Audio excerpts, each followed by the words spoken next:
তুমি কি জানো বাংলাদেশের এমন এক জায়গা আছে যেখানে নদীর পানি উল্টো দিকে বইতে দেখা যায়। শুনে অবিশ্বাস্য লাগছে তাই না? কিন্তু এটা সত্যি ঘটনা। অনেকেই ভাবে এটা কোনো অলৌকিক ঘটনা। কেউ বলে পানির নিচে চৌম্বক শক্তি আছে, আবার কেউ কেউ বলে নদীর নিচে নাকি লুকিয়ে আছে প্রাকৃতিক গ্যাসের চাপ। কিন্তু আসল কারণটা তার চেয়েও বেশি বৈজ্ঞানিক আর অবাক করার মতো। এই জায়গার নাম সন্ধ্যা নদী, অবস্থিত বরিশালের সরবকাঠি উপজেলায়।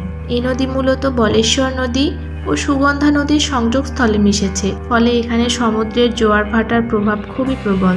যখন সমুদ্রের পানি বেড়ে জোয়ার আসে, তখন নিচের দিক থেকে পানি উল্টো দিকে ঠেলে দেয় নদীর স্রোতকে, আর যখন ভাটা নামে তখন পানি আবার আগের দিকেই নেমে যায়। এভাবে দিনে একাধিকবার স্রোত বদলায়, আর তাই মনে হয় নদী যেন সবসময় উল্টো দিকেই বইছে।